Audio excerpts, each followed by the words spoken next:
sinazamuye ijwi ryanjye hejuru umenyesha iby'ibi bihe, nafashe n'umwanya ndaguhamagara umenyesha iby'isarura,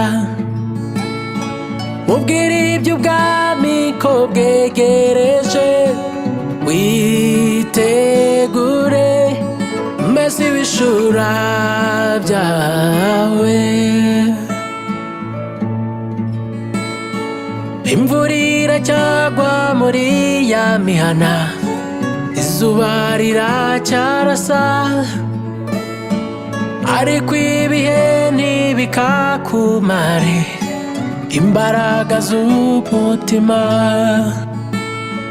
kuko ubwami bw'Imana bwegereje, witegure umese ibishura byawe.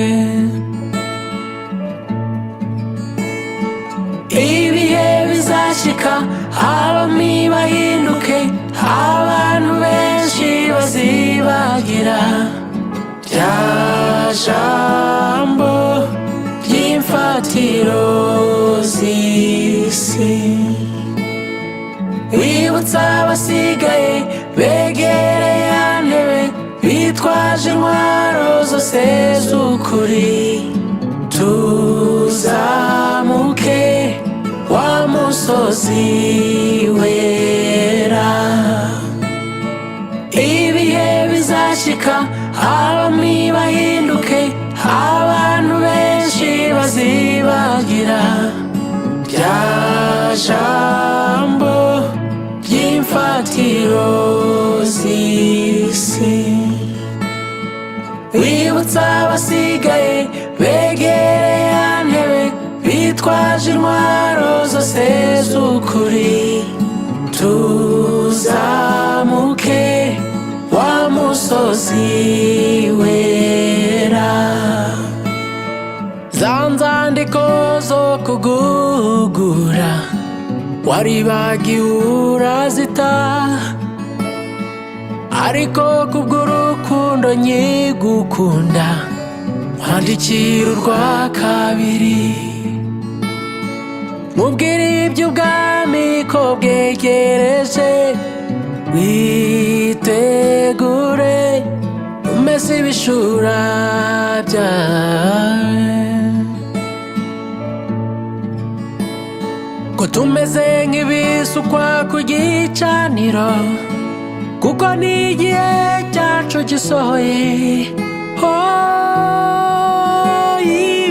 Ibihe bizashika abami bahinduke, abantu benshi bazibagira rya jambo ry'imfatiro z'isi,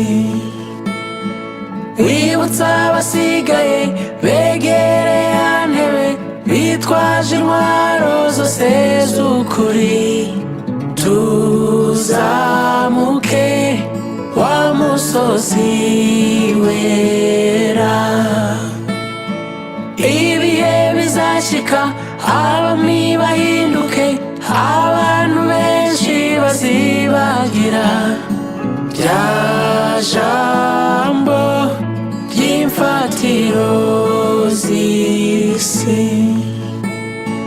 wibutsa abasigaye begereye ya ntebe, bitwaje intwaro zose z'ukuri, tuzamuke wa musozi wera, tuzamuke wa musozi wera, tuzamuke wa musozi